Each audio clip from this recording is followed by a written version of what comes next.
السلام علیکم ورحمۃ اللہ وبرکاتہ۔ بسم اللہ الرحمن الرحیم۔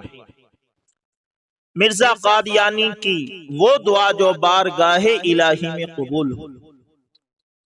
دوستو، مرزا قادیان نے اپنے اشتہار مرخہ 26 اکتوبر 1894 کے آخر میں لکھتا ہے کہ اور میں بالآخر دعا کرتا ہوں کہ اے خدائے قادر علیم، اگر آتم عذاب مہلک میں گرفتار اس کا ہونا اور احمد بیگ کی دختر کلاں کا آ کر اس عاجز کے نکاح میں آنا، یہ پیشن گوئیاں تیری طرف سے ہیں، تو ان کو ایسے طور سے زہر فرما جو خلق اللہ پر حجت ہوں، اور کورے باطن حاسدوں کا منہ بند ہو جائے۔ اور اگر اے خداوند یہ پیشن گوئیاں تیری طرف سے نہیں ہیں تو مجھے نامرادی اور ذلت کے ساتھ ہلاک کر۔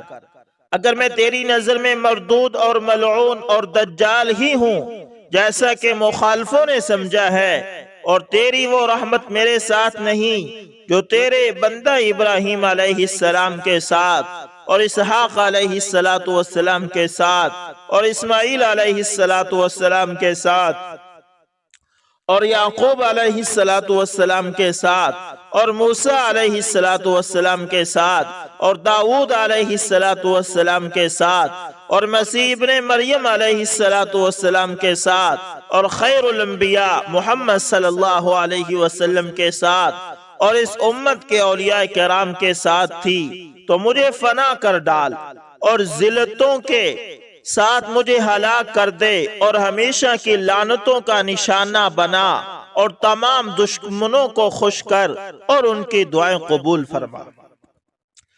دوستو، اس دعا کا نتیجہ کیا نکلا وہ دیکھیے۔ نہ احمد بیگ کی بڑی لڑکی محمدی بیگم مرزے کے نکاح میں آئی، نہ آتم مرزا کی مقرر کردہ میعاد کے اندر عذاب مہلک میں گرفتار ہوا۔ معلوم ہوا کہ یہ پیشن گوئیاں اللہ تعالیٰ کی طرف سے نہیں تھی، لہذا مرزا کی یہ دعا قبول ہوئی کہ اگر یہ پیشن گوئیاں تیری طرف سے نہیں تو مجھے نامرادی اور ذلت کے ساتھ ہلاک کر، جس سے ثابت ہوا کہ مرزا اللہ تعالیٰ کی لعنت، اللہ تعالیٰ کی نظر میں واقعی مردود و ملعون اور دجال اور کذاب اور لعین اور لعنتی تھا، اور اللہ تعالیٰ نے اس کو ہمیشہ کی لعنتوں کا نشانہ بنا دیا۔ اللہ اکبر، اللہ اکبر۔ مرزا کی پیشن گوئی جو سچی نکلی۔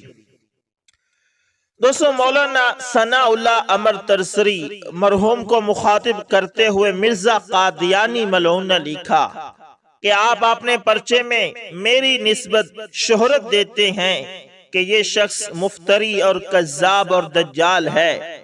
اگر میں ایسا ہی کذاب اور مفتری ہوں جیسا کہ اکثر اوقات آپ اپنے ہر ایک پرچے میں مجھے یاد کرتے ہیں، تو میں آپ کی زندگی ہی میں ہلاک ہو جاؤں۔ دوستو، نتیجہ یہ نکلا کہ مرزا قادیانی کی یہ پیشن گوئی حرف بہ حرف سچی نکلی۔ وہ 26 مئی 1908 کو مولانا مرحوم کی زندگی میں ہی ہلاک ہو گیا، اور مولانا مرحوم 1949 تک سلامت با کرامت رہے۔ ثابت ہوا کہ مرزا قادیانی بقول خود اللہ تعالیٰ کی نظر میں مفتری اور کذاب اور دجال اور لعین اور لعنتی تھا۔ پیشن گوئی نمبر 2، ہم مکہ میں مریں گے یا مدینہ میں؟ یعنی مرزا قادیانی نے کہا تھا کہ میں یا مکہ میں مروں گا یا مدینہ میں۔ دوستو، مرزا صاحب کا یہ الہام یا پیشن گوئی اردو زبان میں ہے، اور اس کا صاف اور سیدھا مطلب یہ ہے کہ مرزا صاحب کی موت مکہ مکرمہ یا مدینہ منورہ میں ہوگی۔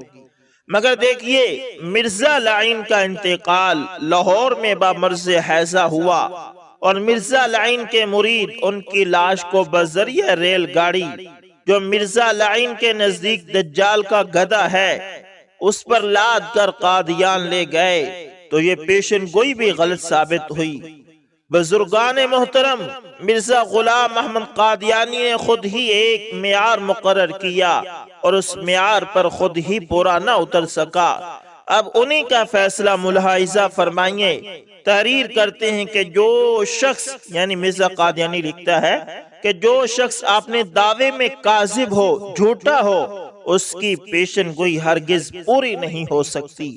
تو پھر قادیانی مرزا اپنے دعوے میں 100% جھوٹا تھا، اللہ نے کر کے دکھایا، اس لیے اس کی کوئی پیشن گوئی بھی پوری نہیں ہوئی۔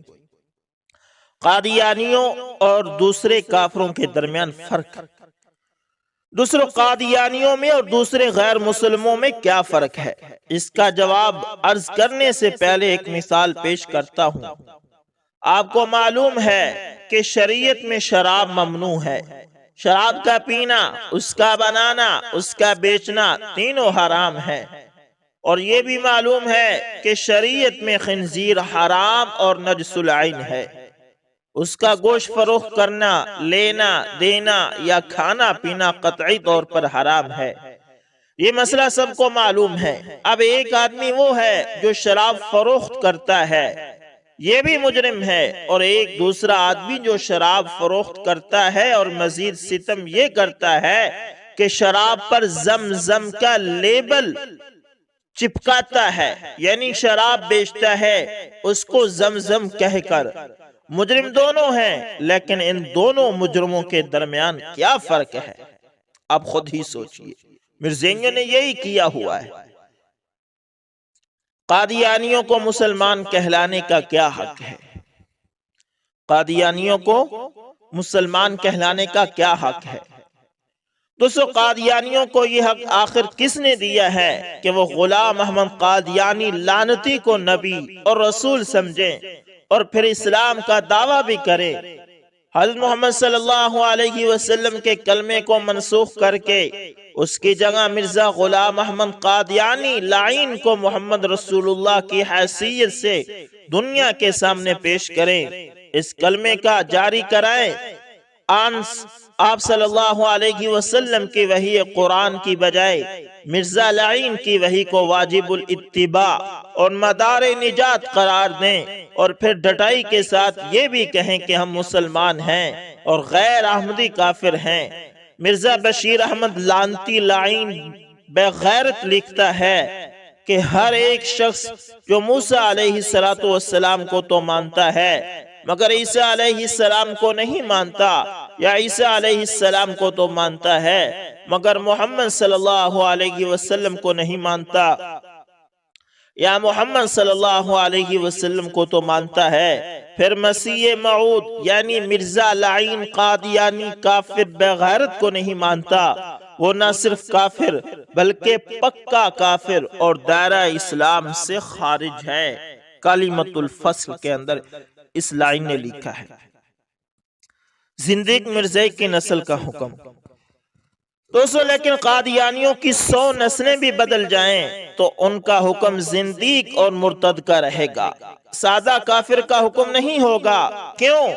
اس لیے کہ ان کا جو جرم ہے یعنی کفر کو اسلام اور اسلام کو کفر کہنا، یہ جرم ان کی آئندہ نسلوں میں بھی پایا جاتا ہے۔ الغرض قادیانی جتنے بھی ہیں، خواہ وہ اسلام کو چھوڑ کر مرتد ہوئے ہوں، قادیانی زندیق بنے ہوں، یا وہ ان کے بقول پیدائشی احمدی ہوں، قادیانیوں کے گھر میں پیدا ہوئے ہوں اور یہ کفر ان کو ورثے میں ملا ہو، ان سب کا ایک ہی حکم ہے، یعنی مرتد اور زندیق کا، کیونکہ ان کا جرم صرف یہ نہیں کہ وہ اسلام کو چھوڑ کر کافر بنے ہیں، بلکہ ان کا جرم یہ ہے کہ دین اسلام کو کفر کہتے ہیں اور اپنے دین کو کفر یعنی اپنے دین کفر کو اسلام کا نام دیتے ہیں، اور یہ جرم ہر قادیانی میں پایا جاتا ہے، خواہ وہ اسلام کو چھوڑ کر قادیانی بنا ہو یا پیدائشی طور پر قادیانی ہو۔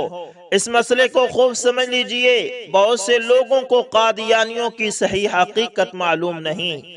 میرا اور آپ کا، ہر مسلمان کا کیا فرض ہونا چاہیے؟ قادیانیت نے ہمارا رشتہ محمد مصطفیٰ صلی اللہ علیہ وسلم سے کاٹنے کی ہر کوشش کی ہے، وہ ہمیں کافر کہتے ہیں، حالانکہ ہم رسول اللہ صلی اللہ علیہ وسلم کے دین کو مانتے ہیں۔ آپ صلی اللہ علیہ وسلم کا دین جس کو ہم مانتے ہیں وہ تو کفر نہیں ہو سکتا، جو شخص ہمیں کافر کہتا ہے وہ ہمارے دین کو کفر کہتا ہے، وہ ہمارا رشتہ محمد عربی صلی اللہ علیہ وسلم سے کاٹتا ہے، وہ یہ دعویٰ کرتا ہے کہ یہ سب ناجائز اولاد ہیں۔ اب مسلمانوں کی غیرت کا تقاضا کیا ہونا چاہیے؟ ہماری غیرت کا اصل تقاضا تو یہ ہے کہ دنیا میں ایک قادیانی زندہ نہ بچے، پکڑ پکڑ کر خبیثوں کو مار دیں۔ یہ میں جذباتی بات نہیں کر رہا ہوں، بلکہ حقیقت یہی ہے، اسلام کا فتویٰ یہی ہے کہ مرتد اور زندیق کے بارے میں اسلام کا قانون یہی ہے، مگر یہ داروگیر حکومت کا کام ہے، ہم انفرادی طور پر اس پر قادر نہیں، یعنی یہ قتل حکومت کروا سکتی، ہم نہیں کر سکتے۔ اس لیے کم از کم اتنا تو ہونا چاہیے کہ ہم قادیانیوں سے مکمل قطع تعلق کریں، ان کو اپنی کسی مجلس میں، کسی محفل میں برداشت نہ کریں، ہر سطح پر ان کا مقابلہ کریں اور جھوٹے کو اس کی ماں کے گھر تک پہنچا کر آئیں۔ الحمدللہ ہم نے جھوٹے کو اس کی ماں کے گھر تک پہنچا دیا۔ برطانیہ قادیانیوں کی ماں ہے جس نے اس کو جنم دیا، اب ان کا گروہ مرزا طاہر اپنی ماں کی گود میں جا بیٹھا اور وہاں سے دنیا بھر کے مسلمانوں کو للکار رہا ہے۔ یورپ، امریکہ، افریقہ کے بھولے بالے مسلمان جو نہ پوری طرح اسلام کو سمجھتے ہیں، نہ ان کو قادیانیت کی حقیقت کا علم ہے، وہ قادیانیت کو نہیں جانتے کہ وہ کیا ہے، ان کو اہل علم کے پاس بیٹھنے کا بھی موقع نہیں ملتا۔ ہمارے ان بھولے بھالے بھائیوں کو قادیانی مرتد بنانے کا فیصلہ کر چکے ہیں اور وہ ان کا اعلان کر رہے ہیں، ان کے لیے اربوں خربوں کے میزانیے بنا رہے ہیں، لیکن اللہ تعالیٰ کے فضل و کرم سے عالمی مجلس تحفظ ختم نبوت نے بھی حضرت ختم مآب صلی اللہ علیہ وسلم کا جھنڈا پوری دنیا میں بلند کرنے کا فیصلہ کر لیا ہے، اور الحمدللہ مجلس تحفظ ختم نبوت یہ کر بھی رہی ہے۔ اللہ اکبر۔ تحریک تحفظ ختم نبوت۔ دوستو، قادیانی اپنے عقائد و نظریات کے روز سے پیمانہ اسلام پر پورے نہ اترتے تھے اور اپنے عقائد کفریہ کی بنا پر مسلمان تصور نہ ہوتے تھے۔ اس لیے سب سے پہلے علامہ محمد اقبال رحمت اللہ تعالی نے انہیں غیر مسلم اقلیت قرار دینے کا مطالبہ کیا، جسے مجلس احرار نے اپنا مقصد حیات بنا لیا۔ مسٹر جسٹس منیر احمد اپنی تحقیقاتی رپورٹ میں احراری لیڈر قاضی احسان احمد شجاع آبادی کے متعلق لکھتے ہیں کہ پہلا شخص جس نے خواجہ نظام الدین وزیر اعظم کی توجہ قادیانی تحریک کی سنگینی کی طرف مبذول کرائی، وہ قاضی احسان احمد شجاع آبادی تھے۔ حریم نبوت کی پاسبانی کے لیے زعمائے احرار نے حسین آگاہی ملتان کی معروف مگر چھوٹی سی مسجد سراجہ میں ایک مجلس مشاورت کی، جس میں امیر شریعت مولانا سید عطا اللہ شاہ بخاری، مولانا محمد علی جالندری، مولانا قاضی احسان احمد شجاع آبادی، مولانا عبد الرحمن میانوی، مولانا تاج محمود لائل پوری اور مولانا محمد شریف جلندری شریک ہوئے۔ پورے غور و خوض کے بعد ایک سیاسی تبلیغی تنظیم مجلس تحفظ ختم نبوت کی بنیاد رکھی اور اسی مسجد کے حجرہ میں اس تنظیم کا مرکزی دفتر قائم کیا گیا۔ انگریزوں نے اپنے پروردہ فرقے کی حفاظت کے لیے مرزا غلام احمد قادیانی کے مرید خاص سر ظفر اللہ خان کو پاکستان کا وزیر خارجہ مقرر کرا رکھا تھا اور برطانوی سامراج کے کل پرزے اور افسر شاہی مرزیت کے تحفظ کے فرائض سر انجام دے رہے تھے، جس کی وجہ سے خلیفہ ربوہ نے یعنی ربوہ کے خلیفہ نے پاکستان میں اپنی سیاسی قوت کی بنا پر اعلان کر دیا کہ 1952 کے اختتام تک اس کی جماعت کا بلوچستان پر قبضہ ہو جائے گا۔ ان حالات میں مجلس تحفظ ختم نبوت میں نے مطالبہ کیا کہ سر ظفر اللہ خان کو وزارت خارجہ کے عہدے سے ہٹایا جائے اور مرزائیوں کو غیر مسلم قرار دیا جائے۔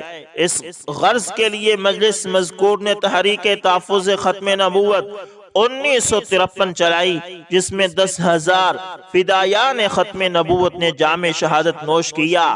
لاکھوں فرزندان اسلام کو قید و بند کی صعوبتیں برداشت کرنی پڑی اور حکومت پاکستان نے مسلمانوں کے یہ مطالبات ماننے سے انکار کر دیا، اور 1954 اور 55 میں مجلس کے زعماء اور مبلغین پر حضرت امیر شریعت سے لے کر چھوٹے مبلغین تک ان پر 20 مقدمات قائم کر دیے تاکہ یہ تحریک پھر سے سر نہ اٹھا سکے۔ ان مساعدہ حالات کے باوجود شمع نبوت کے پروانوں نے اپنا کام جاری رکھا اور مدرجہ ذیل طریق پر مؤثر عملی اقدامات کیے۔ نمبر 1، مجلس کی طرف سے اعلان کیا گیا کہ جہاں قادیانی جراثیم متحرک نظر آئیں، ایک کارڈ لکھ کر اس کی فوراً ملتان کے مرکزی دفتر میں اطلاع بھیجی جائے، جس پر تبلیغی ارکان فوراً موقع پر پہنچ کر اس فتنے کی روک تھام کریں گے۔ نمبر 2، مجلس نے ایسے حضرات کے مقدمات کی پیروی اور مالی اعانت اپنے ذمے لے لی جنہیں ناحق اور جھوٹے مقدمات میں ملک کے طول و عرض میں پنسایا جا رہا تھا۔ نمبر 3، مجلس نے دیہاتوں میں دینی مدارس قائم کرانے شروع کر دیے تاکہ کفر و الحاد کے جراثیم نہ پھیل سکیں۔ نمبر 4، نیز مجلس نے فتنہ قادیانیت کے استحصال کے لیے اپنے دارالمبلغین قائم کیے، جن سے ہر سال مبلغین کی ایسی جماعت تیار ہو جاتی جو اپنی اپنی جگہ تبلیغ ختم نبوت اور رد قادیانیت کے فرائض سر انجام دیتی رہی۔ نمبر 5، ماہرین مبلغین کی ایسی جماعتیں بھی تیار کی گئی جو بیرون ملک جا کر رد قادیانیت کی کامیاب مہم چلا سکیں۔ انہوں نے انگلینڈ، امریکہ، افریقہ، عرب امارات اور انڈونیشیا تک دورے کر کے لاکھوں انسانوں کو مرزائیوں کے چنگل سے بچایا اور مسلمان بنایا۔ اس طرح دیکھتے دیکھتے ملتان کی یہ تحریک عالمگیر حیثیت اختیار کر گئی۔ عرب امارات اور سعودی عرب میں مرزائیوں کا اثر و رسوخ ختم ہو گیا۔ حکومت پاکستان نے بالآخر مجلس تحفظ ختم نبوت کے مطالبے کو تسلیم کرتے ہوئے مرزائیوں کو سکھوں، ہندوؤں اور ہریجنوں کی صف میں کھڑا کر کے غیر مسلم اقلیت قرار دے دیا اور شعار اسلام اختیار کرنے کی بھی ممانعت دے دی۔ اس تحریک کے مبلغین نے انگلستان، جرمن، آسٹریلیا، جزائر، فیجی، افریقہ اور عرب امارات میں اپنے مستقل دفتر قائم کر رکھے ہیں، جہاں سے تبلیغی وفود مختلف اطراف و اکناف کو باقاعدہ بھیجے جاتے ہیں۔ اس کے علاوہ عربی، انگریزی، اردو، سندھی، پشتو، بنگلہ میں لاکھوں کی تعداد میں اشتہارات، پمفلٹ اور کتابیں رد قادیانیت، مرزائیت اس کے بارے میں تقسیم ہوتی ہیں۔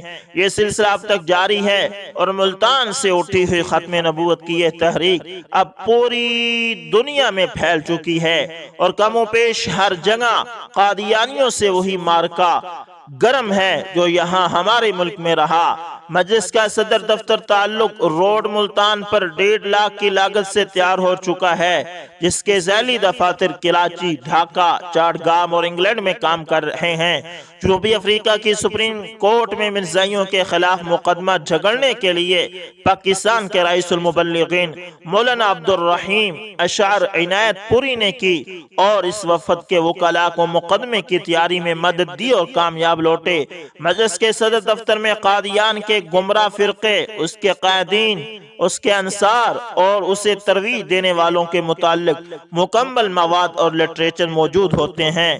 اس مرکز نے ان کے ہر حفیات، مؤلفات اور رسائل کو محفوظ کر رکھا ہے۔ نیز اس مرکز میں باطل کے خلاف اہل حق کے کارناموں کا مکمل ریکارڈ موجود ہے۔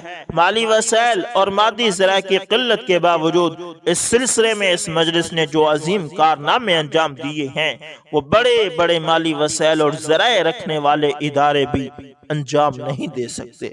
الحمدللہ، اللہ تعالیٰ سے دعا ہے کہ اللہ تعالیٰ اس تحریک کو مزید برکتوں سے نوازے اور اخلاص سے نوازے، اور ہم سب ایک مرتبہ مل کر اس قادیانی لائن پر لعنت بھیجتے ہیں۔ مرزا قادیانی پر لعنت، بے شمار بے شمار بے شمار۔ دوستوں ملتے ہیں کسی نیکسٹ اچھی سی ویڈیو کے اندر، تب تک کے لیے اللہ حافظ۔